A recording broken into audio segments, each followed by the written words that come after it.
Olá pessoal, boa noite. São quase 10h40 da noite, trabalhando aqui os ajustes finais para o voto em separado que pretendo apresentar amanhã, terça-feira, na CPI da Covid no Senado Federal, né? Enfrentando todos os argumentos apresentados pelo senador Renan Calheiros na semana passada, naquele relatório que ele apresentou com acusações ao presidente da República como se ele fosse o único responsável pela saúde pública brasileira. Aliás, aqui está o primeiro equívoco, ou mais do que isso, talvez má fé, desta CPI da pandemia, que tenta passar a ideia à população brasileira que no Brasil o único responsável pela saúde pública é o governo federal ou a figura do próprio presidente da República. Atribuir a responsabilidade única e exclusivamente, seja o presidente da República, governador ou prefeito, é um erro, uma má-fé injustificável. E talvez esse tenha sido o grande equívoco dessa comissão, negar a existência de um sistema único de saúde descentralizado e com direção única em cada esfera de governo. O nosso relatório é um relatório extenso, eu não pretendo ler todo o relatório, ele tem mais de 200 páginas de texto, de abordagens sobre tudo o que aconteceu e o que não aconteceu também. Nós estamos trabalhando isso no relatório, rebatendo as narrativas, porque essa CPI, a definição que eu tenho com relação a esta CPI, a definição que eu consigo chegar é de que ela foi um grande estelionato político e um grande fake news processual. Estelionato político porque nasceu com a incumbência de investigar tudo o que aconteceu na pandemia, a gestão dos recursos, ações, eventuais omissões, para dar à sociedade esclarecimentos sobre tudo, mas ela não investiga. Ela não passa dos limites do que aconteceu dentro do Ministério da Saúde. O foco foi político, voltado contra o governo federal. Não quis saber do que aconteceu nos estados e nos municípios. Portanto, um estelionato político, uma enganação à sociedade. Não investigou para valer. E também é um fake news processual, porque o relator traz no seu relatório acusações e enquadramentos que não têm lastro na verdade, nos fatos, nas evidências. Ou seja, ele faz acusações e acusações graves sem provas. Ele ignora o que aconteceu nos estados e nos municípios, foca na figura do presidente e faz acusações. Uma dessas acusações parece piada, mas não é.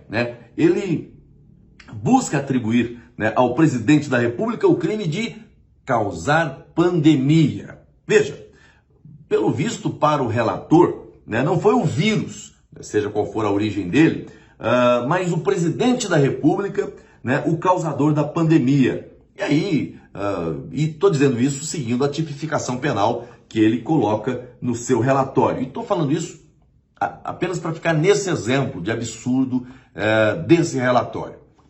Não vou esticar muito, não vou passar todo o meu relatório hoje aqui. Amanhã eu pretendo fazer a leitura de um sucinto do voto em separado que produzi e que pretendo compartilhar com quem nos acompanha. E a íntegra do nosso voto, com todas as fundamentações, argumentos, recomendações, nós vamos publicar também nas nossas redes amanhã e também no site do próprio Senado Federal. Tá bom, gente? Um abraço a todos, boa noite, uma ótima noite de segunda-feira e até amanhã, se Deus quiser. O mal que a CPI podia causar ao governo já causou. O relator, o tempo todo, conduziu os trabalhos dele acusando o presidente da República, acusando o governo federal. O relatório dele não vai ter nenhuma surpresa. Ele já disse tudo que pensa em relação ao governo federal desde o primeiro dia. Ele pré-julgou o governo federal e nunca reconheceu aquilo que o governo federal está fazendo. Então ele pré-julga o governo federal, vai ser um relatório que não vai ter nenhuma novidade, mas ele protege os governadores e prefeitos que são acusados de crimes gravíssimos, de corrupção ativa, corrupção passiva, organização criminosa, fraude à licitação. Ou seja, ele protege os estados e municípios e acusam o governo federal. A sociedade já entendeu esse jogo. É muito triste que isso que tenha acontecido. Não acho que tenha nenhum efeito prático. A CPI pode investigar as ações do governo federal, mas também aquilo que aconteceu nos estados e municípios com recursos federais. Se houve recurso federal encaminhado para os estados e municípios, a CPI tem competência para investigar. Assim como tem a Polícia Federal, assim como tem o Ministério Público Federal e o Tribunal de Contas da União. A CPI poderia investigar, mas ela não quis investigar o que aconteceu nos estados e nos municípios. Ela não quis investigar. O requerimento dessa CPI previa a investigação das ações do governo federal nos estados e nos municípios, onde houve repasse de recurso federal. A decisão de não investigar foi uma decisão política do comando da CPI. Eles escolheram não investigar, escolheram, de certa maneira, blindar, proteger, né, os governos estaduais e municipais. Por isso a CPI acaba tendo uma credibilidade menor. Porque quando a sociedade olha para a CPI e vê ela protegendo acusados de corrupção e acusando apenas o governo federal, onde não há acusação de corrupção, nós não tivemos nenhuma operação da Polícia Federal contra o governo federal em razão de qualquer suspeita, né? Agora, nos estados e nos municípios aconteceram. Eles escolheram não investigar. Mas essa empresa foi contratada, inclusive, senador Roberto Rocha, pelo Senado Federal, sem licitação. E eu estava dando uma observada aqui na época, as notícias que se tinha, é que vendia passagens para o Senado Federal com tarifa 5 vezes mais cara, senador Girão, do que a praticada no mercado. Hoje, felizmente, não é assim que acontece. Mas foi mudado, inclusive, o histórico mostra uma prática que começou. Eu só estou citando isso aqui para mostrar a incoerência. O relator cobra aqui. Não, foi contratada sem licitação. Ela foi contratada pelo Senado sem licitação.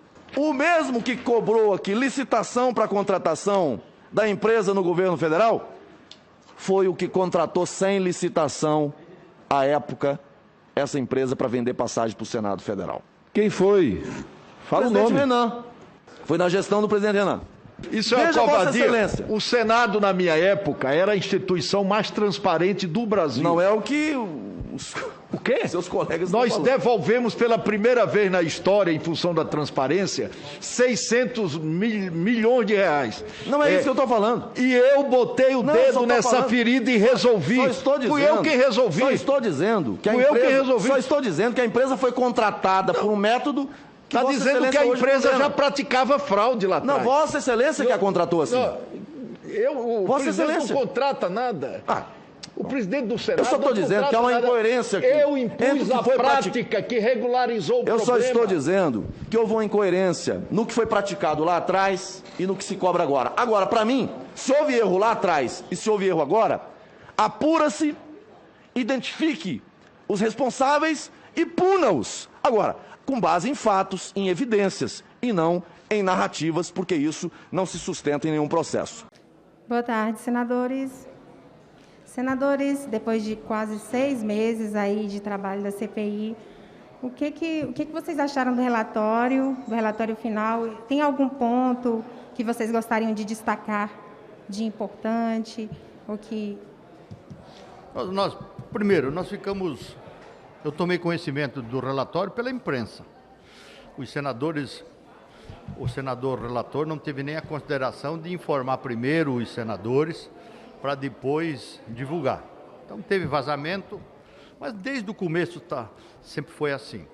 Um relatório de 1.100 páginas, que ele começa a fazer a leitura. A gente está começando a ler agora para avaliar, para interpretar tudo o que ele colocou. Assim, passando uma leitura meia rápida, que agora a gente vai se debruçar nos detalhes, é aquela mesma narrativa do começo. Construir um enredo para responsabilizar, para criminalizar o presidente da República.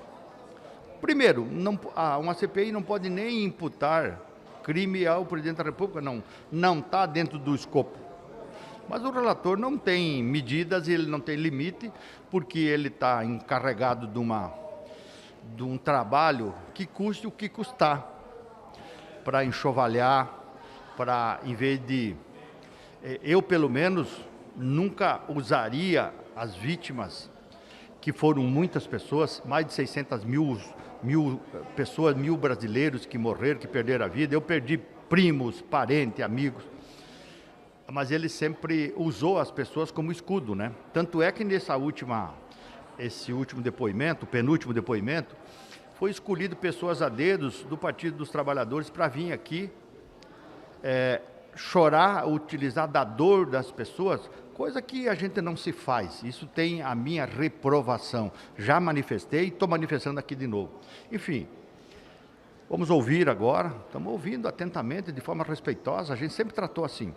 Eu sempre defendi que para a CPI deixar algum legado, nós precisávamos fazer com que os organismos de controle, pelo menos isso, pudesse atuar com mais desenvoltura, com maior velocidade, para proteger o cidadão brasileiro dessas quadrilhas que se organizam e chegam ao governo para tentar assaltar, para tentar vender alguma coisa.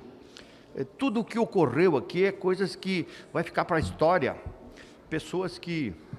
Um rapaz trabalhava de barbeiro, com todo respeito aos barbeiros, aos cabeleireiros do Brasil, que ganhava R$4.000. Ele era presidente de um banco que ofereceu uma carta de fiança de 87 milhões para a compra de vacina. Um banco que tinha um capital que não era banco de 7,5 bilhões. Então, é muita brincadeira. Eu não sei como é que a Receita Federal, a CGU, o Ministério Público Federal permite que isso ocorra olimpicamente, para se aproveitar de uma pandemia para vir saquear o governo. Ainda bem que o governo brasileiro não gastou um centavo com esses patife que tentaram meter a mão no baleiro do governo federal. Então, nós vamos ver o relatório do senador Renan, que é avalizado pelo presidente Omar, pelo vice-presidente e pela maioria da CPI, que a população sabe que os 7 se reúnem, decidem e trazem o prato pronto para nós. Mas a população brasileira está ligada, acompanhando e vai saber diferenciar o que é narrativa, o que é armação para condenar o presidente da República e o que pode ser verdadeiro. Então, 6 meses de trabalho, que tantas outras coisas importantes, nós temos empresas quebrando, nós temos um micro e pequeno empresário que precisa de mais recurso, nós temos a reforma tributária parada, nós temos o réu que está parado na Câmara, enfim, tantas outras ações importantes que nós podemos fazer para destravar a economia, para salvar emprego, e a gente fica aqui encontrando narrativas para imputar crimes a quem a comissão não pode imputar crimes. Então, a missão nós estamos cumprindo. O senador Marco Rogério está aqui ao meu lado. A gente tem conseguido fazer um enfrentamento com princípios, não com palanque político 24 horas instalado. Então, infelizmente, é isso que está acontecendo. Nós vamos acompanhar até o final da leitura, né? Já foi feito, vai ser a votação dia 26, mas até lá tem muita coisa que vai acontecer. Voto em separado, repúdio, então muita coisa que nós não vamos nos convencer assim tão facilmente. Ok. Bem, boa tarde, pessoal. O senador Jorginho já deu aqui um panorama do relatório que foi apresentado hoje. Eu também tive a oportunidade de apresentar um voto em separado, já está no sistema, que enfrenta todos os pontos. Primeiro, registrar que a pandemia pegou o mundo todo de surpresa. Nenhum país do mundo tinha um manual de como lidar com essa pandemia. Esse também era o quadro do Brasil. Mas, no âmbito da CPI, o relator e o G7 procurou construir uma linha acusatória contra o governo federal, como se o governo federal tivesse inventado a pandemia e como se o governo federal tivesse provocado as mortes. Na visão do relator e do G7, não foi a Covid-19 que matou, foi o presidente da República. Isso é algo minimamente irresponsável, no mínimo irresponsável, fazer uma acusação. Aliás, o presidente da República, que não é investigado, não pode ser investigado no âmbito de uma CPI, foi ali duramente atacado. Eu peguei aqui alguns dos tipos penais que foram imputados ao presidente. Eles fizeram uma série de acusações com base no Código Penal contra o presidente da República, e é importante a gente olhar para o que diz esses artigos do Código Penal, para ver o nível desse relatório, o nível de imprestabilidade, o nível de ódio, porque é isso, ao fim e ao cabo, o que nós temos nesse relatório é uma manifestação de ódio, é uma peça de ficção política pré-eleitoral, e que foi discutido, inclusive, com alguns nomes, figuras que vão disputar a eleição do ano que vem. É uma peça para ser utilizada na campanha eleitoral de 22.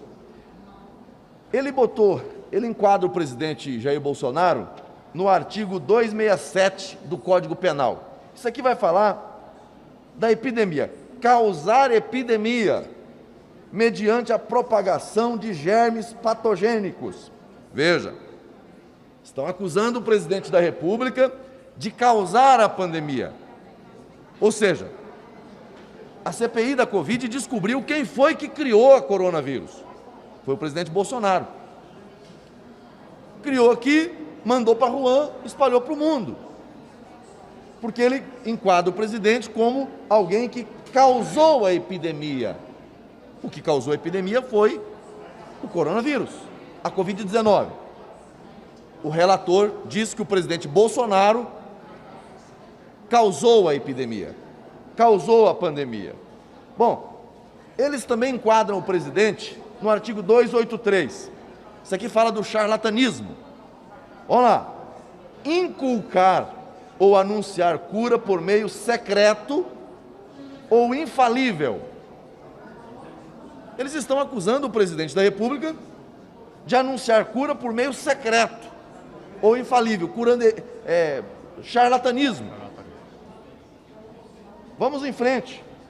Também estão imputando ao presidente, acusando o presidente de crime contra a humanidade. Ou seja, o presidente da República é acusado de ter tido a intenção de promover uma matança no Brasil.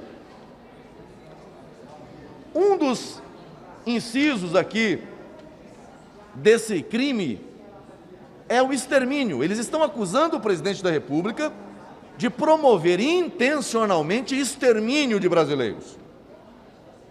É disso que o relator está acusando o presidente Bolsonaro. É bom a gente olhar para o que ele escreveu. Extermínio. Mais um ponto. Perseguição de um grupo ou coletividade que possa ser identificado por motivos políticos, raciais, nacionais, étnicos, culturais, religiosos ou de gênero, tal como definido no parágrafo 3º ou em função de outros critérios universalmente reconhecidos como inaceitáveis. Veja, eles estão imputando isso aqui no presidente da República. Além de perseguição e outros mais. Vou repetir, o presidente da República, em razão das garantias constitucionais, não pôde ser convocado na CPI, não pôde ser investigado na CPI. Isso ofenderia a regra da separação de poderes. Mas ainda assim o relator vai lá e determina o seu indiciamento. Ele é indiciado. Ele é indiciado.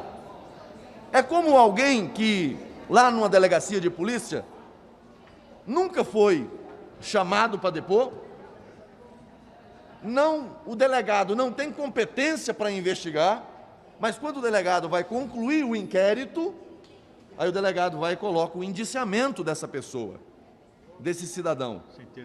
Sem ter ouvido e sem ter competência para investigá-lo, mas coloca o indiciamento. É isso que o relator fez em relação ao presidente da República. Agora, acusam o presidente da República. E aí eu coloquei no meu relatório sobre a questão do atendimento aos pacientes. Diz que o presidente promoveu a morte por ter feito a propaganda um dia da cloroquina. Naquele momento, médicos estavam fazendo todas as experiências necessárias no sentido de tentar salvar vidas. O presidente um dia fala da cloroquina. Eles colocam aqui que o presidente promoveu a morte de brasileiros em razão de medicamentos. Não houve uma política de Estado com relação à administração de medicamentos. Se teve alguém que comprou e distribuiu medicamentos, e eu não estou dizendo que eles cometeram crimes, foram governadores e prefeitos do Brasil, inclusive o governador de Alagoas, que até meados do ano tinha no protocolo de Alagoas o tratamento à base de cloroquina. E aí? Ele enquadrou o filho como criminoso? Não. Os demais governadores que fizeram uso de medicamentos? Também não. Mas enquadrou o presidente da República. Em relação àqueles que recomendaram a política do fique em casa e que, quando o paciente foi procurar o médico, não resistiu e morreu, eles enquadraram alguém que promoveu morte a partir disso? Também não. Outra coisa, em relação à corrupção, o que aconteceu no Amazonas, o que aconteceu em Santa Catarina, no consórcio Nordeste, não há uma linha. Aliás, no caso do Amazonas, ele quase pede desculpa para o governador do Amazonas pelos constrangimentos. Veja, quem cometeu crime de corrupção em Santa Catarina, o governo de Santa Catarina, comprou respiradores, não recebeu, numa loja que não tinha nada a ver com equipamentos, numa casa de massagem. O Amazonas comprou de uma loja de vinhos. O consórcio Nordeste comprou de uma empresa que mexe com produto à base de maconha. Não há uma linha sobre corrupção nos estados e municípios no relatório do relator. Ou seja, é um relatório que, infelizmente, não serve para nada, não contribui com nada, porque é um relatório que é mais uma peça de ficção do jogo político com base nas eleições de 2022. Nós esperamos ter a oportunidade de discutir esse parecer na próxima semana, quando vamos apresentar ali o nosso voto e rebater essas acusações. Mas outro aspecto que eu queria destacar aqui, Jorginho, é que a CPI nasceu para investigar ações e omissões em relação à pandemia do governo federal, estaduais e municipais. E a CPI não pode atuar fora daquilo que é o objeto, o fato determinado. Ele incluiu na CPI a investigação sobre fake news, que tem uma CPI que investiga isso aqui no Senado, para enquadrar deputados federais, senadores e empresários. A CPI, lamentavelmente, ao longo desse tempo, promoveu criminosos, deu palco para criminosos aqui e humilhou brasileiros e brasileiras que trabalharam e trabalham para salvar vidas. Não quis investigar corrupção, protegeu quem é acusado e com fartas provas de corrupção e acusa de crimes quem não cometeu crime algum. Esse é o cenário dessa CPI e ela termina exatamente desse jeito. Então, hoje é um dia para a gente lamentar que a CPI, depois de 6 meses, chega ao fim sem produzir algo que os brasileiros possam olhar e respeitar pela seriedade do trabalho. Obrigada, senadores. Muito obrigado, gente. Obrigado. Bem. Senador, deixa eu pegar para você. Senador, tem uma pergunta. Vou começar então pelo senador Jorginho. Por favor, o relator recomendou alguns projetos de lei, entre eles a criação de uma pensão para crianças órfãos e um segundo que altera... Missão para quê? Programa para quê? Não entendi. O relator, senador Renan Calheiros, sugeriu também no parecer alguns projetos de lei, Entre eles, um que cria uma pensão para crianças órfãos da pandemia. E um segundo que inclui as sequelas da Covid-19 como motivação para a aposentadoria por invalidez. Os dois projetos significam aumento de gastos. Eu gostaria de saber como é que o governo vai lidar com essas sugestões. Eu acho que só faltou o Renan pedir no final do relatório dele para ser santificado, né? O Santo Renan.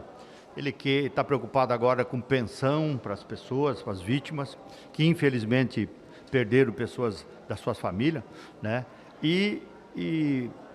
Mas tudo isso precisa de fundamentação, né? Ninguém é contra, nem eu e nem um senador aqui é contra a gente poder amparar as pessoas, como o governo está fazendo, amparando com Auxílio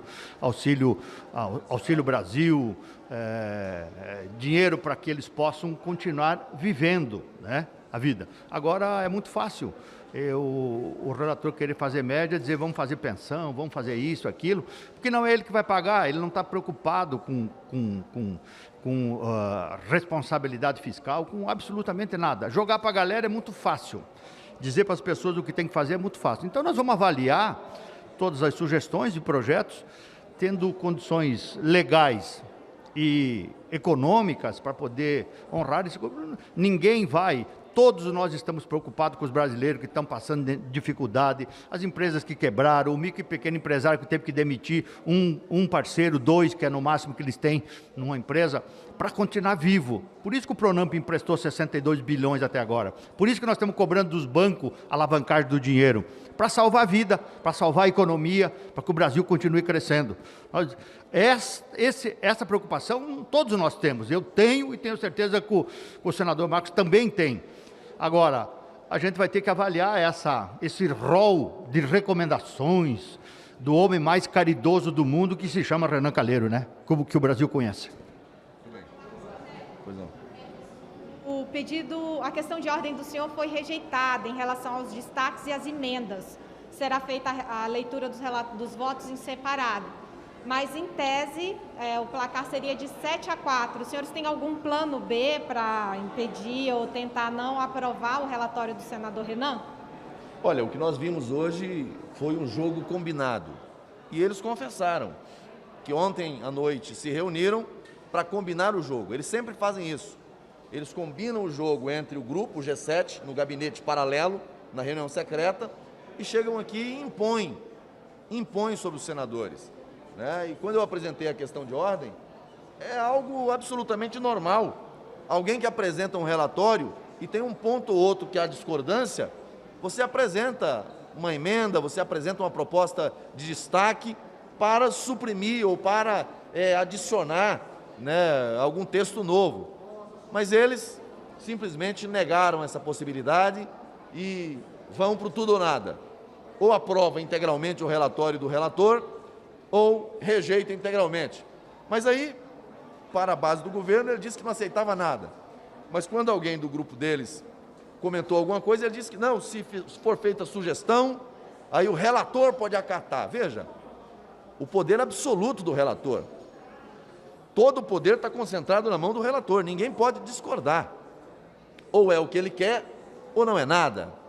Eu lamento, acho que a CPI perdeu uma grande oportunidade de contribuir para o esclarecimento do que realmente aconteceu no Brasil e que levou ao sofrimento de tantas pessoas. Fizeram da CPI um palanque de horrores, de maus tratos. Quantas pessoas vieram aqui e foram maltratadas, humilhadas, médicos, empresários. Luciano Hang veio aqui e tentaram chacotear com ele. Aliás, empresário aqui, não só o Luciano Hang, também veio aqui o senhor Carlos Wizard, fizeram a mesma coisa. Parece que tem ódio de quem trabalha, de quem produz no Brasil. Uma campanha de ódio, de desqualificação, de humilhação. Médicos que foram humilhados aqui dentro, pessoas humilhadas aqui dentro. Em contrapartida, quem foi condenado e quem tentou dar golpe, chegou aqui e foi tratado como se fosse príncipes. Veja, olha a lei, o Brasil acompanhou isso ao vivo. Dominguete veio aqui e trataram ele como se ele fosse uma pessoa ilustre, um estadista, criminoso. Veio aqui o outro lá, o senhor Cristiano, que deu golpe no sistema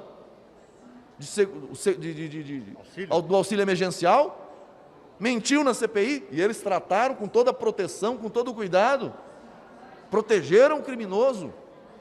Veio aqui o ex-governador do Rio de Janeiro, condenado, cassado, corrupto. Por unanimidade em diversos Por tribunais. unanimidade lá. Aqui foi tratado como se fosse vítima. Queria depoimento secreto. Agora, e queria depoimento secreto na sequência? Agora, doutora Nise, como veio aqui, uma médica de 40 anos de experiência, pessoas podem discordar do que ela pensa, do que ela defende, mas é uma profissional. Uma mulher, uma mãe, foi humilhada aqui dentro. Luciano Hang foi humilhado aqui dentro. Carlos Wizard, humilhado aqui dentro. E tantos outros. Então a CPI, ela se prestou a um papel de absoluta desumanidade. Depois queriam fazer uma festa para comemorar o trabalho da CPI. E aí começou a convidar aí algumas pessoas, figuras, artistas, até que encontrou lá uma mãe que perdeu um filho para a Covid-19 e que falou algumas verdades e que fez com que eles abortassem essa festa. Fizeram aqui palanque sobre caixões. Palanque sobre caixões. Nunca estiveram preocupados com as mortes, com as vidas perdidas, com as pessoas que sofreram. Eu lamento que isso tenha acontecido aqui e que a gente tenha presenciado tudo isso. A CPI chega ao seu final de uma maneira triste, melancólica, devendo ao Brasil. Devendo ao Brasil. Espero que essas pessoas, quando voltarem para os seus estados, tenham o que dizer com relação ao que não fizeram. O relatório da CPI deveria ser o que não investigou. E por que não investigou? Corrupção, desvio de dinheiro. Mas, enfim, vamos em frente. Tem mais uma semana aí para a gente poder avaliar o que foi feito. E quem sabe até lá, ele inclua no relatório dele aquilo que deixou de incluir nessa primeira fase. Obrigada.